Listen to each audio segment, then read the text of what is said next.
The resonant voice of the majestic angel rings out through the hushed streets of Drezen. You hear his voice from afar. They concealed it right under our noses, and without Xanthia's notes, that incarnation of corruption, even I would not have been able to locate this barrier. Surely the Herald of Inheritor can rid us of this scourge. Arabus stumbles over her words slightly.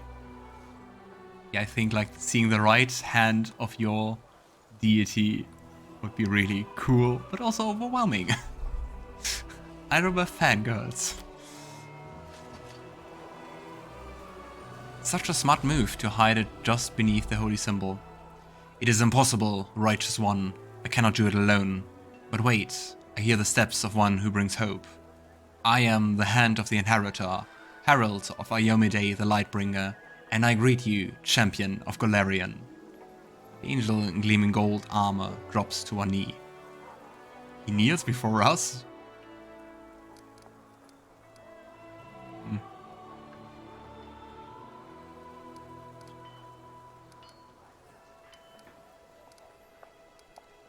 Please arise, such displays are unnecessary. Forgive me if I embarrassed you. I see no shame in paying rightful homage to a hero such as yourself. Please, also allow me to thank you for saving Targona the Silverhaired. We thought we would never see our sister alive again. If I may ask, what brings Iomedae's herald himself here? Your deeds and exploits, champion. You've brought hope to those accursed lands. Hope that the demon invasion will finally be stopped once and for all. And I am here to aid to my goddess chosen one. Oh, so we actually are Iomedae's chosen? Did she look at us? Wasn't there better options? If I may ask, what did you discuss with Arabeth? This. The angel gestures toward a symbol on the paving stones. The ivory sanctum held a dark secret. Directly beneath Drezen and the bowels of the earth, there lies one more bastion of the demons, the Midnight Fane. It is the repository of a mighty rift through which the spawn of the abyss traveled to Golarion. The entrance to this place is right in front of us, blocked by a barrier that is accessible only to demons. So this is where Minago fled to and where all the demons in the city have been coming from. They can pass through the barrier freely, but we can't. And it doesn't just stop us, it injures us too. It is much worse than that. The barrier is imbued with enormous power. An attempt to break through will trigger a magical explosion. I could protect you and the city from it, but even my powers will be insufficient to hold back the chaos and open the way. This is what disturbs me most. We cannot allow the demons to rebuild their armies and plot their next attack right below the sacred heart of the crusade. Xantia told me about this demonic barrier. I encountered similar barriers in Erilu Vorlish laboratory. I have a key that can break through the barrier. All you have to do is protect us from the blast. I am impressed by your many gifts, champion. Together we shall open the passage and protect the city, and then we shall burn the Midnight Fate with the cleansing fire of righteousness. With the Wrath of the Righteous. Title drop. But first, we must gather our strength. I shall send word to Queen Gorfrey. Her help may be necessary when we reach that dark bastion of the abyss. The Queen will heed my call and arrive quickly, within a month. You must use this time to prepare to attack the Fane. Ivu desperately tries to draw your attention. We need to go now. Call the whole court and all the Free Crusaders and just go as soon as they assemble. You can't just sit here waiting for the Queen in good weather and all the rest of it. By the time you move, the demons will have learned of our plans and will be waiting for us and will devour half of the world or more. Ah, that's a specific Azata path. And yeah, we can say no, press ahead. I don't know, I would like to ask more questions, but I'm not sure if I ask more questions if I will skip the possibility to rush ahead. So I want to do that. I was right. I'm sick of the suspense. Isn't it time we did something the demons aren't expecting? Let's not wait for the Queen. We attack the Fane as soon as the Free Crusaders are ready. Astonishment rings in the angel's voice. No waiting, no planning. Just gather the Free Crusaders and attack. Now we can commit. Yes. Or do you think the demons are going to sit quietly while we summon Gelfrey, catch up on your sleep, and polish our armor? Every hour this war drags on, innocents are dying and the enemy is growing in strength. And yet, we wait and wait. The demons have ambushed us time and time again. It's time to give them a taste of their own medicine. The power of the surprise. I hope this is the right decision, though. But yeah, I think especially with them being just under the city and definitely spying on us, I think it would be not a very good idea to just wait for a whole month. The angel spreads his wings, brandishing sword. Yes, now I understand. A special flame burns within you, champion. It has led you to your past triumphs, and will help us in this endeavor too also. We will do it your way. Make haste to conclude any other important affairs, champion. We send word to the Free Crusaders and bring the fight to the darkness as soon as they are assembled. Nice. But I guess now our time is limited. And I guess we can't ask more questions. Can we? My watch goes on. Greetings, champion. Look, the golden man will turn to stone if he doesn't move soon. We need to break this barrier quickly, call up all the court, and ask the demons, otherwise they'll find out we are planning and plot all kinds of nasty stuff. If I may ask, what do you think of the Sword of Valor? It has changed under the effect of my powers. The herald raises a hand. Do not fret, champion. The great relic given to the world by my lady Iomedae will continue to serve you just as it has served all people before now. The Sword of Valor has not lost its protective properties, it has merely changed its design. Some might call it blasphemous, but not I, for the power that changed the banner's design was given to you by Iomedae herself. It seems that I caused the Sword of Valor to change.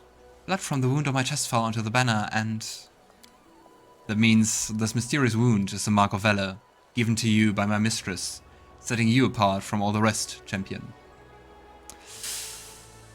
With everything we found out so far about Arilu, I'm not sure. Especially since we have it since back then, and now we know that we've been to her laboratory before. So I think it's more her than Iomedae. On the other hand, if Iomedae's right hand says that, I don't know, it's complicated. Are you really sure this wound is a gift from Iomedae? No, could be mistaken and unable to perceive the full truth. The Inheritor's thoughts are hidden from me, for I am but her hand. I do not test her will with my doubts, nor crave answers to my questions. I simply trust and serve. But I know that if your body had been harmed by malevolent fiends, my goddess would have extended her mercy to you and healed you. You're a bit too lawful for my taste. Why exactly did the goddess bestow this wound on me? Any ideas? Because this world of yours, champion, is bleeding. And my lady's chosen one carries a crimson mark as a sign of the great suffering borne by mortal kind. The scarlet drops on your breast, they are the blood of all the martyrs and all the innocents. That is how I see it. Is there maybe any chance you can heal me? Defy my lady's will. It pains me, but I must refuse you, champion. If you are suffering from this affliction, it must be part of the Inheritor's design. The pain serves to remind you of the path you must take. Alright. Do not allow doubt and fear to enter your heart. My lady will not abandon us. He seems very righteous. And a very cool design. Though it's a bit sad we can't see the face. Those golden wings are really nice. Tell me about yourself and your goddess. I will gladly answer your questions. What's it like being the herald of a deity? It is a great honor and a great responsibility. The herald is not always the strongest among deity servants, but the herald is always one who embodies the key principles of their faith. This means that I am bound to uphold the highest ideals of Iomedae, righteous valor, justice, and honor.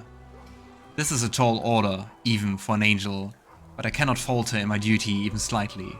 Therein lies my service to the goddess and the thousands of her faithful followers. What exactly does a herald usually do? Especially if every deity has one. I serve as the hand and the voice of the goddess, carrying out her will and delivering her message. When her radiance has no task for me, I am occupied by the same duties as other warriors of heaven. I keep unfailing watch over the goddess domain. I escort the souls of the faithful to Pharasma's court, and then on to their waiting afterlife. I also watch over the goddess chosen, and when the opportunity arises, I descend into hell to engage in honest combat with the devils. It always allows me to study their combat. What exactly is Iomedae like? The herald chuckles softly. No doubt, you're hoping to hear tale of her untold divine might and the awe she elicits in those around her. Yes, this is true of the Inheritor, but it is also true that she seemed much closer and understandable to you than to others, such as myself, for example. Iomedae was born an ordinary person in the cursed lands of Cheliax and travelled a long road before she became the righteous queen of heaven, but she's never forgotten who she was before. I am older than my lady goddess, much older, and still I bow down before her foresight and wisdom. We immortals, who spend much of our time on the outer planes, can sometimes struggle to comprehend the pain, fear, and joy that mortals feel. But not Iomedae. She is as human as she is divine. I mean, that makes Iomedae sound really cool. I still don't think she would be Logan's primary deity. I mean, that's of course Desna. But, yeah, I think they could get into conflict regarding lawfulness. Why is Heaven's host not aiding the Crusaders? You could have destroyed the Worldwound long ago. You cannot imagine how your question fills me with sorrow. My greatest desire since the day the Worldwound opened was to come here at the head of a light-bringing army and drive out the legions of darkness. To harry them until they were cowering in the farthest corners of the abyss. But alas, we, the first servants of the gods, are greatly restricted in what we can do. The Crusades are the mortals' battle for their own world. If I bring angelic forces here, it will become a war between heaven and the abyss.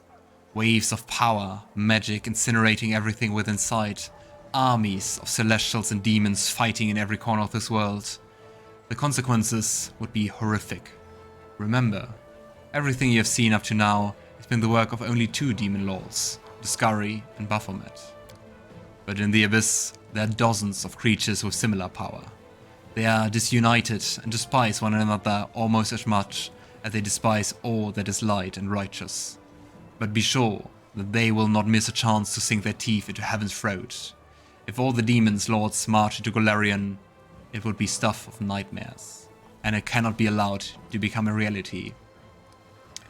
If you remember, we found out before that once, I think Desna it was, actually killed a demon lady, and that caused all the demons for a very brief time to unite against them. So I think the problem is if you would have deities or mighty angels just walk into the abyss, it would escalate quite a lot.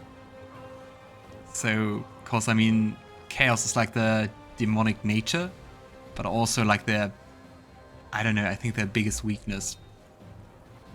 But the question is, if you can't interfere in the course of the crusade, why are you helping me? How does that work out? There's permissible interference, and then there's crossing the line. I was permitted to create the ward stones and give them to the Crusaders, to offer my advice, and from time to time even appear on the battlefield myself to accompany several allies. This does not stray beyond the bounds of the Mortal's War. I could have been summoned with equal success by a faithful cleric. By the appearance here of the heavens multitudinous host in full force is another matter entirely. Alas, for now I can only offer you this, my presence and a small troop of my loyal soldiers. I mean, that's still quite a nice support. Thank you for your answers. I'm here to illuminate you, champion. And also interesting that it was him creating the wardstones, so he was the one who, well, not did the decision, I guess, but still he was the one who kind of trapped the angels on the wardstones. Can't be an easy thing to do, both morally and also from a level of power. I want to talk to you about angels. You have my full attention. How exactly are angels made or created? How does it work? Like other supernatural beings, we most often, though not always, are born from the souls of mortals. You must be aware of the grand laws governing the cycle of birth and death. After Pharasma's court, each mortal soul receives their merited afterlife. Hell and the abyss, heaven and Elysium. Each soul goes to the plane that called to them in life. But when they arrive at their destination, a different fate awaits each soul. Where evil reigns supreme, souls typically become commodities or prey, and extent few are reborn as wicked fiends. In the planes of good, souls are destined for peaceful rest, or great deeds in a new guise. Such is the lot of angels. We are born from the souls of noble mortals. One soul or several, it can vary.